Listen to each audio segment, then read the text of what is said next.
Hindi po nila sinunod ang mga tuntunin. Nagbulag-bulagan sila sa mga tuntunin. Sapagkat ang pinag-uusapan natin ngayon, mga kababayan, ay halos 1 trilyon piso na nakulimbat sa kaban ng bayan. Ito na po siguro ang pinakamalaking pagnanakaw sa kasaysayan ng Republika ng Pilipinas. Tama po ang mga sinabi ng naunang nagsalita sa atin. Kailangan po natin talaga ang transparency.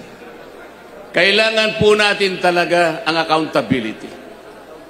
Kung walang transparency, hindi natin makikita, hindi malalantad sa ating lahat. Kung sino ang utak, kung sinong pinuno, kung sinong nag-isip ng lahat ng bagay nito.